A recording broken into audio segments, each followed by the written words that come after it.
What up, witches? I don't really have any Harry Potter merch. Okay, that doesn't count. But this coaster is pretty much between this ride and this ride, so close enough, right? I'm gonna rank every coaster and give them my review. Every drop and every hill, every launch and every loop. Rate it 1 to 10 and then we'll do it all again. Gonna rank and review every coaster. What's going on, everybody? My name is Mario. This is a channel all about amusement park type stuff, but mostly coasters. And today, in my never-ending journey to rank and review every single coaster I have ever been on, we're going to be talking about Hagrid's Magical Creature Motorbike Adventure at Universal Orlando Resort's Islands of Adventure. But before we do that, I just wanted to say thank you to anybody that is subscribed to this channel, and to anybody that's not subscribed, you better subscribe or else I will Vada Kedavra you. But magical murder aside, I will quickly say that this review will contain spoilers for the ride, and that if you have not ridden the coaster yet, I do recommend going into it with as little knowledge about it as possible. But if you insist, you know, then let's go ahead and review this thing. And to start off our review, let's talk about the stats for this coaster. Even though this coaster is renowned for so much more, it is still a statistically impressive ride. That is not due to its height of 65 feet or its top speed of 50 miles per hour, but this coaster has a track length of 5,053 feet, making it the longest coaster in Florida. Additionally, this ride contains 7 launches, which is more than any other coaster in the entire world. To top all that off, the ride duration of Hagrid's is about 3 minutes. And normally for this stat, I would only include the time that you are freely rolling throughout the track. But for this coaster in particular, everything from getting on the ride to getting off of the ride is part of the ride experience. But even that's not true, because the ride experience truly begins before you even take your seat. Hagrid's Magical Creature Motorbike Adventure is located in the Hogsmeade section of Islands of Adventure, which already is one of the best themed areas in any park. But once you do enter the queue line for Hagrid specifically, there is seemingly endless detail, and this is one of the best queues I have ever been in. At the beginning, you get a good view of the ride's outdoor section, teasing all the fun that's to come. A little bit further, you can peek over and see Hogwarts Castle. Past that is Hagrid's hut, and then you enter into a rugged old building, which gives off a really eerie and ominous vibe. Once inside, you'll pass through many queue buildings that look phenomenal, and I'm sure there's plenty of wonderful details from both the movies and the books inside of these rooms. As you descend down further and make your way closer to the station, you hit one of my favorite rooms, which actually shows a lot of the magical creatures that you may see along your journey, as well as a bunch of other really cool stuff. And then finally, after hopefully not waiting too long, you'll get to the loading platform. Now, this is a continuous loading platform where the train and floor next to it are constantly moving to get people loaded as quickly as possible, which means there is a very strict no row request policy on this coaster. Hagrid's coaster trains offer 2 seating styles with a motorbike and a sidecar. In my opinion, the motorbike is significantly more enjoyable, so hopefully whoever you're riding with is kind enough to let you try out the motorbike, or hopefully they are at least weaker than you so you can fight them for it. But I want the motorbike. No. Well, if I can't have it, then nobody can. Wee-hee. Scream.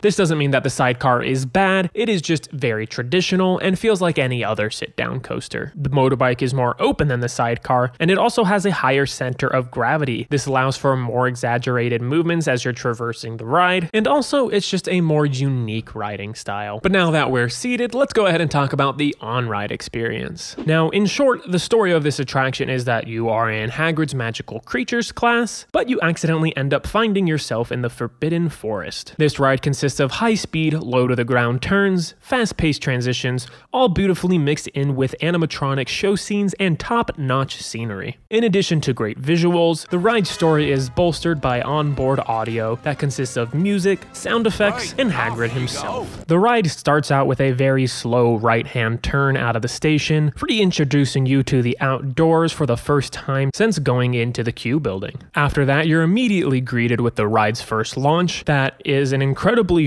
short section of launch track. It's not the most forceful launch in the world, but it does have a little bit of a bite to it. You travel slightly downhill through a couple of turns, and then you hit your second launch that provides no more force than the first, but does get you to a much higher speed. This launch sends you flying underneath a bridge that greatly contributes to your perceived sense of speed, as you're just narrowly missing those rocks all around you. You navigate a couple more very mild turns and travel into a little bit of an airtime hill that doesn't really provide much airtime aside from a very slight floating sensation. You then hit some brakes and navigate into your first true show scene. In this scene, you see Hagrid trying his best to tame a Scroot, and he's not doing a fantastic job. Now, I do think this set overall looks wonderful, but I do honestly think the Scroot looks a little goofy, and you can very easily see the mechanism that is moving it back and forth. However, Hagrid himself looks amazing. But that's just me being nitpicky. Overall, this is a fantastic scene, and is certainly above and beyond theming compared to almost any other roller coaster. After that is your third launch, and one of the most exciting parts of the ride, as you're traveling the fastest that you have so far, and getting a great near miss as you're propelled into the building in front of you. If you're sitting towards the front of the train, you'll get some decent floater airtime navigating up that hill, but if you're sitting in the back, you will not really get much at all. You will, however, get a decent amount of laterals coming down that twisting drop, and all riders are treated to another great near miss as you pass under that same bridge that you passed under after your second launch. For this next section, if you are lucky and the dispatches are timed up right, you will also get a short section in which you are dueling another train. The transitions in this section are also quite a bit snappier, so you do get some decent laterals and you're thrown around side to side quite a bit. This is where the difference between being in the sidecar and the motorbike is probably most noticeable. In addition to the great scenery that you have all throughout the rest of the ride, this section in particular is also above water, adding some nice variety to the scenery. Twisting out of that, you hit your fourth launch, and it's so crazy that you hit a fourth launch on a roller coaster before the ride's even halfway done, and it shoots you directly into a snappy right-hand turn. You get good laterals as you're whipped around, and then you navigate some small twists and turns until you hit another large right-hand turn into some brakes that slow you down just a tad as you pass Fluffy. This Fluffy animatronic, if you are able to stop and analyze it and really look at it, doesn't look amazing, but you are passing it at a relatively high speed. So my main takeaway anytime I pass this is that it is just pretty freaking cool to see a three-headed oversized dog. Turning to your left into the ride's fifth launch, you take a slight dip down into a small tunnel full of fog before you realize you're heading up a spike where you can see the end of the track. Now, this is an absolutely fantastic reveal if you've never been on the ride before and don't know what to expect. It's hidden so well that it's almost impossible to not be caught off guard. As far as the sensations you feel when traversing this spike, you get a nice feeling of floater airtime that is significantly more sustained the closer to the front of the train that you get. If you look to your left in that tunnel that you've now gone through twice, you'll see the Weasley's car with some Cornish pixies on it. And I think this is a really fun touch because it's something that you might not even notice the first or even second time you go on it. It's something that you almost have to look for. And it just shows how much detail was put into this ride, that even elements that are not a full-blown show scene have a lot of thought and effort put into them. As you're now traveling backwards, you go up into your fifth launch, and hopping up into that, you'll get some good floater airtime before continuing to go straight backwards, passing through a prolonged tunnel, hitting a turn. And here is the only part of the ride where the immersion and theming is slightly broken. There is so much fantastic natural foliage and scenery throughout this entire ride that looks phenomenal. So this turn here where you have some trees and sky painted onto a building, it definitely does break the immersion a little bit. I completely understand that there are space constraints for building a ride, and there's so much coaster track packed into such a small footprint that you have to make compromises in some areas. So this is really like not that big of a deal, but it is just probably the only part of the ride where your immersion is broken just the slightest bit. But anyway, you continue your backwards turn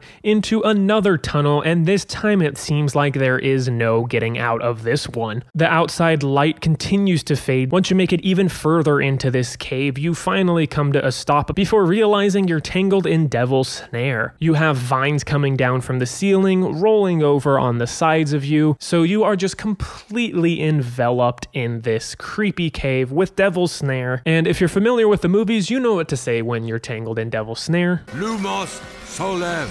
You get bright lighting effects that scare off the Devil's Snare, and you experience what is arguably the coolest part of the ride, a drop track. This is the first and only drop track I've ever experienced, and it is so much fun. Even though you're only dropping about 10 feet, it is so cool to get a free-falling sensation on a roller coaster. And if you're not familiar with what a drop track is, it's essentially if you took a piece of coaster track and made it a drop tower. Really cool stuff. Now that you've escaped the Devil's Snare, you can finally make your way out of the Forbidden Forest. As you make your way to your final launch, which I believe gets you to your top speed, this definitely feels like the fastest moment on the ride. And this launch is also probably the most forceful. You fly pretty forcefully into a left-hand turn that has some pretty good whip to it, before hitting an overbank turn that's relatively high up, one more right turn, and then you glide into the final brakes. And even though the coaster is just about over, the overall ride experience is not, as you have one last little show scene to your left with a mommy and baby unicorn. Now, unfortunately, this ride does not save its best for last. To be completely honest, these unicorns look like plastic. They honestly look like some Barbie horses or something like that. But that's really the only theming element that takes me out of the experience a little bit. Now, to transition back into the positives, even though the coaster is over, you still have great scenery as you're navigating a cool cobblestone mossy building before you finally return back to the station. And this is an absolutely fantastic attraction. It's a smooth, enjoyable, just flat out fun coaster. The forces are minimal and the coaster isn't anything crazy, but the theming and overall experience more than makes up for it. And not only does this coaster provide a great ride experience during the day, but it provides a particularly outstanding night ride. The main reason for that is the attraction feels so much more immersive. Since it's dark out, the only things you can see are what you are supposed to see. So that building I mentioned earlier with the trees painted on it, you don't notice it at all. You don't see anything outside of the ride area except for maybe Hogwarts and Hogsmeade. And in addition to the immersion, the headlights on the front of each car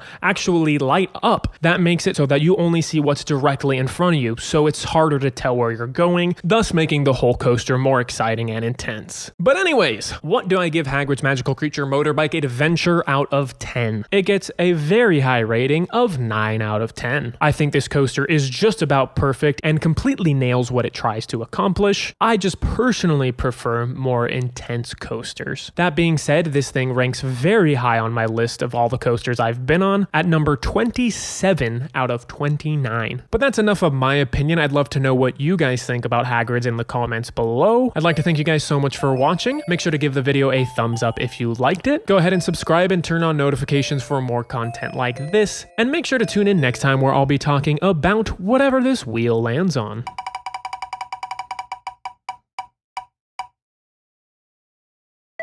You're a wizard, Harry.